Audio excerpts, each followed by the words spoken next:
Gentleman, boys and girls, सगळ्यांचं खूप खूप स्वागत आहे पुढारी न्यूज आणि कल्लाकार या शो मध्ये.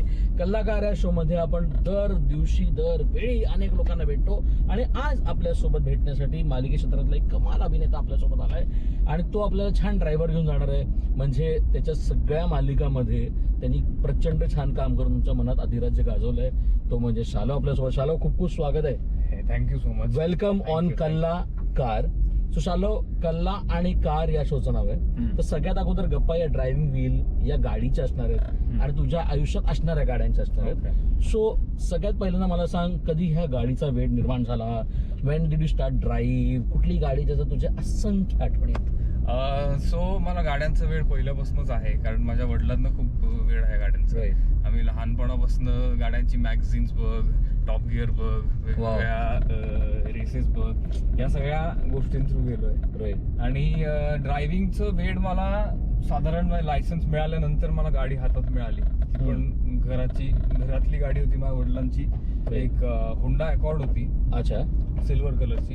आणि ती ऍक्च्युली जॅपनीज मेड होती, इंडियन नव्हती आणि 2002चं मॉडेल होतं. बरोबर. सो ती मी पहिल्यांदा त्याच्यावरती माझा हात बसला. मला कधी त्यांना शिकवायची गरज लागली नाही की तू बस मग शिकवतो मी, हे गिअर, हे क्लच, ब्रेक. ती मॅन्युअल होती, त्याच्यावरती डायरेक्टली शिकला. हा, मी डायरेक्टली बसलो आणि मी ती चालवायला लागली. आणि मला थोडासा स्टिअरिंगचा अंदाज यायला 1-2 दिवस गेले, पण मी ती चालवायला सुरुवात केली. मग त्यानंतर आम्ही एक लॉरा नावाची गाडी आहे स्कोडाची, बरोबर, ती घेतली. स्कोडा लॉरा ही पण माझी खूप फेवरेट गाडी आहे, कारण त्याच्यामध्ये खूप लोकांनी घेतली. खूप फेमस गाडी होती ती. त्याच्यामध्ये भरपूर फीचर्स होती आणि इंजिन हा सगळ्यात खूप महत्वाचा भाग होता त्याचा. ती आणि हायली ट्युनेबल इंजिन आहे लॉराचं, इव्हन ऑक्टेवियाचं. खूप लेजेंडरी गाड्या आहेत दोन्ही त्या. आणि नंतर राईट नाव आय एम युझिंग दिस. पण मला सांग ना, जर मी तुला विचारलं की ना, आपल्या सगळ्यांना माहिती आहे आणि शालोची जर अगोदर तुम्ही गोष्टी इंटरेस्ट पाहिले असतील तर तुझं बाईकचं वेळ जे आहे ते गाडीपेक्षा जास्त असं मला तरी वाटतं. ओके, तर ते काय आहे म्हणजे कधीपासून त्या बाईकचा वेळ आहे? कारण ते पण कदाचित वडिलांकडून आलं असेल तुझ्याकडे. सो त्याच्याबद्दल सांगा मला. आणि कुठली बाईक आहे ज्याच्या तुझ्या असंख्य आठवणी वगैरे आहेत का काही? सो लहानपणी माझ्या वडिलांकडे भरपूर वेगवेगळ्या सुपर बाईक्स होत्या. Super bike. सो आणि तेव्हा हे कधीची गोष्ट आहे, 95 to 2006-2008 मॅक्सिमम. 2008ला लास्ट बाईक होती माझ्या वडिलांकडे, आय थिंक ती FZ1000 होती. आणि त्यानंतर माझ्या वडिलांनी कधी परत बाईक नाही घेतली. त्यानंतर पण डायरेक्ट मी माझं ते स्वप्न पूर्ण केलं. सो लहानपणी आमच्याकडे मला सगळ्यात आवडणारी आणि सगळ्यात प्रॉमिनंट मेमरीज अशी एक रेअर बाईक आहे, होंडाची VFR 400. व्ही इंजिन आहे आणि VFR 400 खूपच एक लेजेंडरी बाईक आहे इन टर्म्स ऑफ रेसिंग. आणि it was one of the first bikes की जेव्हा होंडाने एक्सपेरिमेंट करायला सुरुवात केली इन रेसिंग. बरोबर. सो VFR 400 आली, त्यानंतर CBR 600 RR, त्यानंतर 919, 929 अशा वेगवेगळ्या येऊन गेल्या. एक मला अजून एक आठवण आहे, 919 RR होती CBR 1000cc 919 म्हणजे 919cc इंजिन आणि आय थिंक 125-130 BHP होती. ह्यातल्या कुठल्याच गाड्या मला चालवता नाही आल्या, कारण मी लहान होतो तेव्हा खूप. पण मी सतत चक्कर मारली आहे वडिलांबरोबर, किंवा मी वडिलांबरोबर गॅरेजमध्ये जायचो लहानपणी, तर तिथे त्या बाईक्स उघडलेल्या असायच्या, त्यांचं डिसमेंटलिंग चाललेलं असायचं, रिपेअरिंग चाललेलं असायचं. सो इंजिन्समध्ये पण मला तेव्हा इंटरेस्ट आला. त्यानंतर इंजिन्स कशी उघडायची, त्या इंजिनच्या प्रत्येक खासियत काय आहे, वेगवेगळ्या इंजिनला वेगवेगळ्या काय काय प्रकार आहेत इंजिनचे, हे सगळ्या गोष्टी मी शिकलो त्यांच्याकडनं. सो ह्या 2 बाईक्स खूप प्रॉमिनंटली आठवतात, 919 RR, 929 RR. आणि 2011ला मी GSXR 1000 चालवली. मी लहानच होतो तेव्हा, पण मला असं थोडस एक चक्कर मारायचा चान्स मिळाला. सो मी चक्कर मारल्यानंतर मी ठरवलं की मला GSXR 1000 घ्यायची आयुष्यात. दॅट वॉज माय फर्स्ट काय म्हणतात, बघितलं जे प्रेम होतं एखाद्या गाडीवरती किंवा बाईकवरती, दॅट वॉज GSXR 1000. आणि ती मी 2021ला साधारण घेतली माझी मी. कारण आमच्या घरात रूल आहे की तुम्हाला तुमचं जे काही तुम्हाला शौक करायचे ते आपले करायचे. अच्छा, हे हा सेट रूल आहे. हा सेट रूल आहे. जे काही शौक करायचे, तुम्हाला जे काही करायचं आहे ते सगळं आपलं करायचं. म्हणजे आपल्या पैशाने जे करायचं पैशाने करायचं. वाव. चलो, आता ना अनेक गोष्टी तुझ्या आयुष्यात घडताना दिसतात. ओके, तर सगळ्यात अगोदर आपण रिसेंट गोष्टीविषयी विचारू. जी मालिका आता प्रेक्षकांच्या भेटीला आहे, प्रेक्षकांना ती प्रचंड आवडतंय. तुझी आणि तन्वीची केमिस्ट्री लोकांना आवडू लागली आहे आणि ते कॅरेक्टर जे आहे ते प्रचंड वेगळं आहे. म्हणजे तुझ्या लुकमध्ये आता हा आपण इंटरव्ह्यू देतोस तो लुक पण प्रचंड वेगळा आहे, राईट? सो कसं वाटतंय नवी मालिका, नवा संच, नवा टीम आणि नवीन प्रेक्षक वर्ग जो निर्माण झालाय? मला फार आवडतंय. माझी खूप इच्छा होती की मी काहीतरी वेगळ्या एखाद्या पात्रामध्ये काही करावं, मालिका, सिनेमा. Right. पण आतापर्यंत एका साच्यातलं पात्र साकारलं होतं मी, एक गुड बॉय किंवा असा एक रोमॅन्टिक बॉय. Right. आणि मला ते थोडासा एक त्याच्यात चेंज करायचा होता. तर तो चेंज सगळ्यात महत्वाचा फिजिकली दिसल्याशिवाय आपल्याला ते होत नाही. त्या प्रकारचं कॅरेक्टर मिळू शकत नाही, Right. असं माझं मत होतं. सो मी तो आधी फिजिकली चेंजवरती खूप काम केलं. मी Right. 6-8 महिने खूप एक्सरसाइज करत होतो. माझं बॉडी ट्रान्सफॉर्मेशन चालू होतं. Right. आणि सायमल्टेनियसली योगायोगाने मी सचिन दरेकर सरांना भेटलो. Right. आणि त्यांनी ते म्हटले मी अशी एक मालिका करतोय, त्याच्यामध्ये हे कॅरेक्टर आहे, तुला आवडेल का करायला? आणि मी म्हटलं मला आवडेल, मला खूप इच्छा आहे वेगळं करण्याची. हा, वेगळं काहीतरी करण्याची मला इच्छा आहे. स्टार प्रवाहाबरोबर काम करायची. मी कधीच स्टार बरोबर काम नव्हतं केलं. एक्झॅक्टली. सो मग ते सगळे छान योग जुळून आले आणि ती मालिका सुरू झाली. पण मला एक सांग ना, म्हणजे प्रत्येक गोष्टीमध्ये आता तू जसं म्हटलास की फिजिकल ट्रान्सफॉर्मेशन, राईट? प्रत्येक ऍक्टरला आपल्या आयुष्यात जे शिक्षण आहे ते सुरूच ठेवावं लागतं असं तुला वाटतं का ॲज अन ऍक्टर? हो, आणि ते जर संपलं हो. तर आपण अभिनेता, कलाकार म्हणून संपतो असं तुला वाटतं का? आपण जमतो, कारण काय आहे, जग बदलत असतं.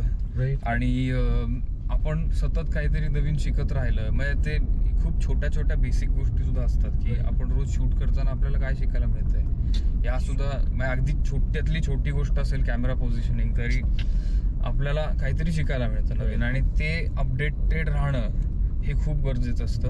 मी गेल्या रिसेंटली काही महिन्यामध्ये माझ्यापेक्षा वयाने लहान असलेल्या मुलांबरोबर कामं केली. Wow. म्हणजे या क्षेत्रात आहेत, काही डिरेक्टर्स आहेत, काही DOP आहेत आणि काही रायटर्स आहेत.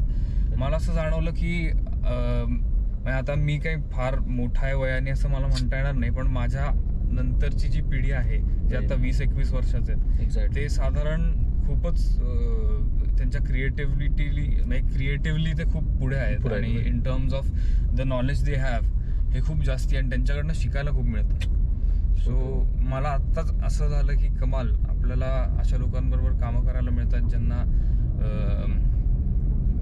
त्यांची क्रिएटिव्हिटी खूप कमाल आहे. आणि आपल्याला ज्या acceptance गोष्टी आहे. ऍक्सेप्टन्स आहे, Right. त्या गोष्टी आपल्याला शिकायला मिळाल्या नाहीत त्या वयात, त्यांनी ऑलरेडी एक्सप्लोर केल्या आहेत.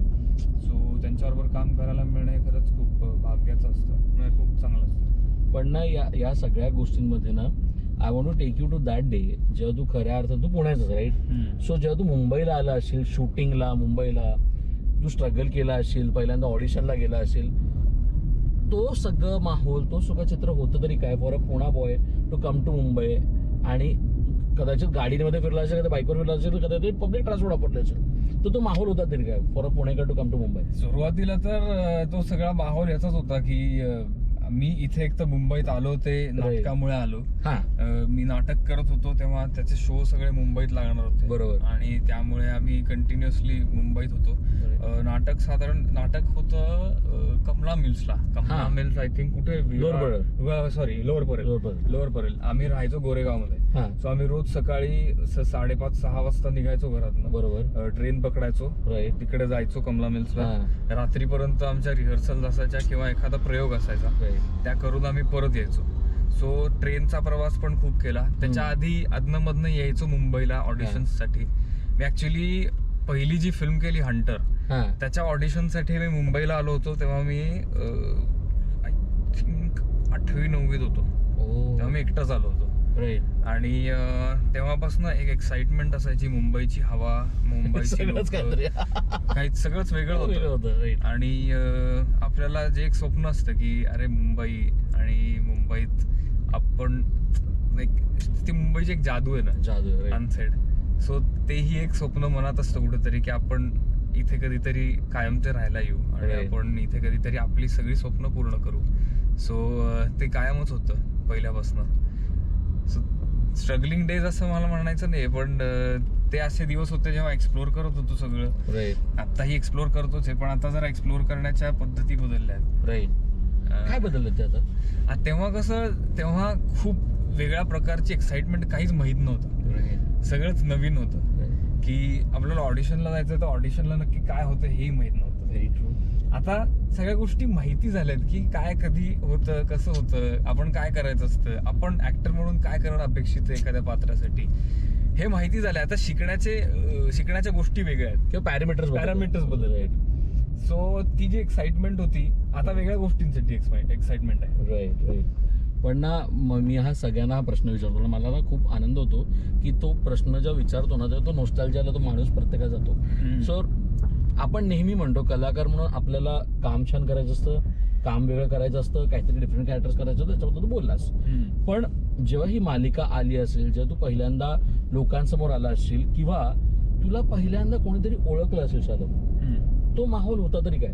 मग तुला केव्हा असं वाटलं की हे क्षेत्र माझं आहे, या क्षेत्रात मी वावरणार आहे, या क्षेत्रापासून मी माझी पुरणपोळी ब्रेड बटर सगळं या क्षेत्रापासून घेणार आहे आणि मला हेच येतं करायला? हे तुला कधी वाटलं आणि कधी तो कॉन्फिडन्स आला? आणि मध्ये कदाचित एक मालिका असेल, कदाचित एक सीन असेल, कदाचित व्हॉटेवर नाटक वगैरे काही. मी हे शाळेत असताना साधारण मी थिएटर सुरू केलं. राईट. 6वी 7वी 4थी पासूनच ऍक्च्युली, पण 6वी 7वी पर्यंत ते खूप प्रॉमिनंटली मला असं वाटायला लागलं होतं की इथं माझं मन रमतं.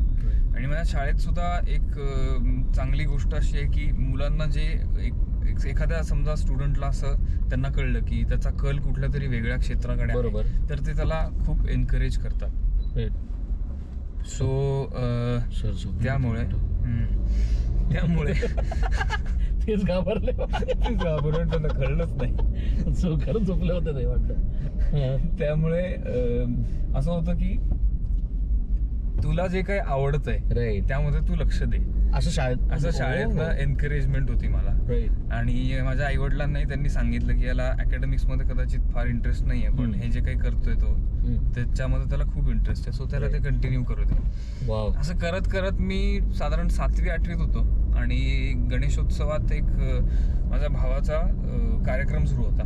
ते तेव्हा ऑर्केस्ट्रा करायचे वेगवेगळ्या सिनेमाच्या गाण्यांवरती. राईट. सो त्या ऑर्केस्ट्रामध्ये त्यांनी शोलेची ट्यून वाजवायला सुरुवात केली आणि मी शोलेची ट्यून ऐकत होतो आणि ज्या पद्धतीने ते म्युझिक तिथे हाय वर जातं, त्याने मला असं झालं की मी आयुष्यात काहीही केलं, मी शेफ झालो, मी इंजिनियर झालो किंवा मी डॉक्टर झालो, तरी मला ती किक मिळणार नाही जी मला आत्ता अभिनय करून मिळते आणि मला हेच करायचंय. तेव्हा मला ते हिट झालं आणि त्यानंतर मग मी बाकीचे सगळे करिअर ऑप्शन्स बंद केले. पण ना शालो, आता खऱ्या अर्थानं आपण सगळ्या गोष्टी बोललो आणि जसं तू म्हटलंस की ती किक जी तुला मिळाली ती आता सुरूच आहे. पण ना या सगळ्यांमध्ये तुझ्या पाठीशी तुझी फॅमिली मेंबर्स ऑलवेज प्रचंड उभे आहेत आणि एक सुंदर गोष्ट खऱ्या अर्थानं तुझ्या आयुष्यात आहे जी तुमच्या आणि मॅमची जी केमिस्ट्री आहे त्याबद्दल काय सांगितलं? How important is this to you? म्हणजे तुमचं दोघांचं नातं ते कसं काय डेव्हलप झालं? It is just not love, right? It is friendship and love together, understanding, love. Please याच्याबद्दल सांगा मला.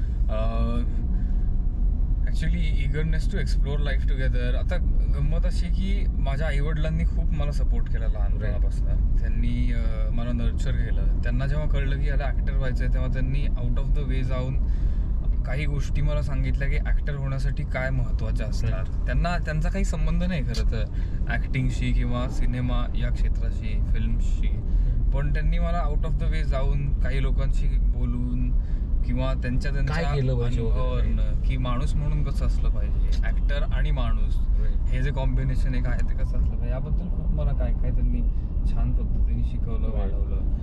आणि मी जेव्हा श्रेयाला भेटलो तेव्हा आमच्यातला अंडरस्टँडिंग, आमच्यातला बॉन्ड हा खूपच कसा छान चेरिश झाला.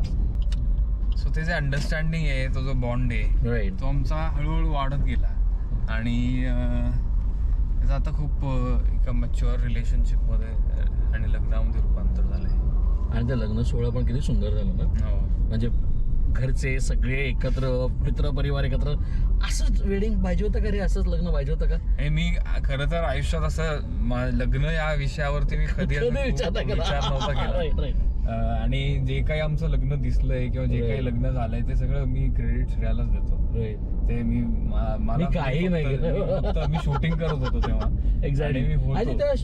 ही चालू होती तुझी? शिवा चालू होती, राईट. येस. मग शूटिंग करून ते ना डायरेक्ट.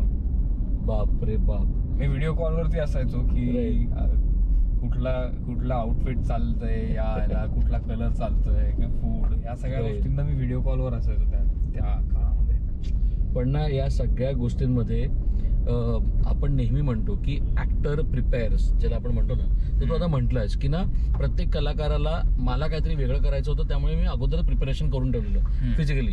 आता ते फिजिकली प्रिपेअर म्हणजे उमेश कांत मला एकदा म्हटलं की त्याने ना एकदा ऍप्स केलेले आणि तो सिनेमा आला नाही, पण त्याच्यामुळे मला काही फरक नाही पडला, कारण मी माझं काम केलंय. हे महत्वाचं आहे काही कलाकार म्हणून. शाला तुला वाटतं जेव्हा तू आता म्हटलंस की ते सर तुला भेटले, आता तू त्यासाठी रोलसाठी प्रिपेअर करत होस का? नाही, तू स्वतःसाठी प्रिपेअर करत होस. सो हे स्वतःसाठी प्रिपेअर करणं कलाकारासाठी किती इम्पॉर्टंट. म्हणजे इन शॉर्ट, पूर्वीचा अभ्यास ज्याला आपण म्हणतो, to make the homework well, to do the class, हे तुला वाटतं का इज व्हेरी इम्पॉर्टंट आणि हे झालंय का तुझ्या आयुष्यात? आता मी जे बॉडी ट्रान्सफॉर्मेशन केलं ना, ते मला स्वतःसाठी करायचं होतं. त्याचा फारसा काही संबंध नाही ऍक्टर म्हणून माझ्याकडे असलेल्या स्किल्स किंवा मला जे काही नवीन मिळतं, अपार्ट फ्रॉम एक वेगळी पर्सनॅलिटी किंवा मला वाटणारा कॉन्फिडन्स. ह्याच्या पलीकडे मी बॉडी बनवणं आणि मी ऍक्टिंग करणं, ह्याच्यामध्ये असं काही फार रेलेव्हन्स नाही. पण मी तरी ते केलं. त्यानंतर योगायोगाने सर भेटले आणि योगायोगाने मला हा शो मिळाला. मग पुढचे 3 महिने मी अजून पुश केलं. एक्झॅक्टली. पण मग ते इन्स्पिरेशन होतं माझ्यासाठी की आता हा रोल आपल्याला करायचा आहे, तर तसं पुश करूयात आपण. आणि करत जाऊन आता तू जसं म्हटलंस की त्याचा उपयोग आपल्याला समजा हा शो मला मिळालाच नसतं किंवा समजा माझ्या आयुष्यात दुसरं काहीतरी नंतर खूप आलं असतं, तरी मी जे कष्ट केलेत स्वतःवर त्याचा उपयोग झाला असता. एक्झॅक्टली. अगदीच झाला असता. इव्हन स्किल सेट्स, आता मी जर एखादा ऍक्टिंगचं वर्कशॉप केलं जाऊन किंवा नवीन काहीतरी शिकलो, तरी त्याचा पुढे कधीतरी वापर होईलच ना. मी आता जर समजा कलरही शिकलो किंवा बॉडी अवेअरनेस शिकलो, तर त्याचा मला पुढे जाऊन वापर होईल कधीतरी किंवा पुढे जाऊन उपयोग आहे. तो माझ्याकडे आलेला स्किल सेट असेल एक. एक्झॅक्टली. त्याचं त्यासाठी विचार करून नाही करायचं, ते करूया या लेवलला. पण ना तुझ्या आयुष्यात आणि तुझ्या मालिकांमध्ये तुझ्यासोबत 3 कमाल अभिनेत्री होत्या. तिन्ही मालिका आणि तिन्ही अभिनेत्री सशक्तच होत्या आणि त्यांचं कॅरेक्टर, त्यांचा रोल खूप चांगलं होतं. जर मी तुला विचारू की तिघींकडून काय काय शिकायला मिळालं, what was learning from them? कारण आपण नेहमी म्हणतो की एक ऍक्टर नेहमी शिकतो कुठे, तर त्याला एकदम प्रॅक्टिकल नॉलेजला शिकतो, जेव्हा तो समोर कॅमेऱ्याच्या मागे असतो. या तिघींकडून म्हणजे काय शिकायला मिळालं? आणि तू म्हणजे तन्वी, सगळ्यांबद्दल, तिन्हीबद्दल सांगशील तू? मला आता सगळ्यात आधी अन्विताचं सांगतो, कारण सगळ्यात पहिली सिरियल अन्विताबरोबर होती. अन्विताकडनं मला खूप एन्थुझियाझम फॉर द कॅरेक्टर, रोल आणि आपण जे करतोय. अन्विता वॉज व्हेरी एन्थुझियास्टिक आणि तिला खूप आवडायचं वेगवेगळ्या गोष्टी कॅरेक्टरमध्ये इंटिग्रेट करायला, एक्सप्लोअर करायला. पूर्वा ही चिकाटीने काम करायची आणि पूर्वाचं काम आणि सगळं तिची एनर्जी बघून, कारण शिवामध्ये खूप सगळं डिमांडिंग होतं, तिला खूप ऍक्शन होती आणि तिला शिकायची जी काही खूप एक ओढ होती ऍक्शन शिकायची. ऍक्शन कधीच केली नव्हती आयुष्यात. हे बघा, भाई पेडणेकर आहेत आपल्या बरोबर, आलोच. त्यांना बसवायचं का आपण? चालत येतील, कारण सर बसा, प्लीज बसा. आप बैठो आप. हाँ अभी बोलेगा. कसे आहात? बापरे. सो शिवामध्ये तिच्याकडनं मला ते शिकायला मिळालं की ती चिकाटी, जिद्द आणि तो एक जे आपण करतोय त्याच्यासाठीची पॅशन. तन्वीकडनं मला खूप वेगळ्या गोष्टी शिकायला मिळतात की तन्वी खूप पॅशनेटली तर काम करते, पण तिला सीन्सचं अंडरस्टँडिंग खूप छान आहे. मला काही नवीन 4 गोष्टी शिकायला मिळतात ज्या माझ्या डोक्यात आल्या नसतात एखाद्या सीन बद्दल. So that is new. Superb. आणि खऱ्या अर्थानं आपण शेटर पोस्ट एक शेवटचा प्रश्न राहिलाय जो कॉपीवेस मी सगळ्यांना विचारतो. सो कलाकार म्हटलं तर आपण कोणाला तरी इन्स्पायर करतो, कोणाकडून इन्स्पायर होत असतो. इफ गिव्हन अ चान्स की तुला या सीटवर कोणाला तरी बसवायचंय आणि निखळ गप्पा मला ड्रायव्हर द्यायचंय, त्या व्यक्तीला तुम्ही भेटला असेल नसेल मला माहिती नाही, पण एकदा भेटून त्यांच्यासोबत काम करण्याची, गप्पा करण्याची मला इच्छा आहे, ती व्यक्ती कोण असेल आणि का. तुम्हाला इकडे बसून त्यांच्यासोबत ड्रायव्हर जायचं आहे. इकडे बसून Driver जायचं. आमच्या सेटवरची नाही, दुसरं कुठलंही कुठल्याही या व्यक्तीबरोबर. क्षेत्रातली तुझ्या मला ना परेश मोकाशी सरांबरोबर ड्राईव्ह करायला खूप आवडलं. मी त्यांना ना योगायोगाने 2दा भेटलोय. एकदा आम्ही गोव्यामध्ये होतो आणि आम्ही वेकेशनला गेलो होतो तिकडे. एकदा भेटलोय त्यांना त्या रिसॉर्टमध्ये तेही आले होते आणि मी त्यांना सांगितलं मी तुमचा खूप मोठा फॅन आहे. ते म्हणले छान आणि आपल्याला भेटण्याचा योग येईल. आणि ते म्हटले आपल्याला भेटण्याचा योग येईल. कट टू ते माझ्या घरी आले होते एका वेगळ्याच कामासाठी. माझा भाऊ आणि त्यांची एक मीटिंग होती. राईट. सो तेव्हा ते मला भेटले. मला त्यांच्याबरोबर काम करायला खूप आवडेल आणि त्यांच्याबरोबर असं ड्रायव्हर झालं खूप आवडेल. Thank you so much and have a good fun. Yes. मस्त काहीतरी अजून ट्रान्सफॉर्मेशन तुमच्यामध्ये होऊ दे आणि जे काय होतं ते छानच होते. डन. थँक्यू भाई. Thank you so much. Thank you. And they are on set. आता कामाला सुरुवात. चला.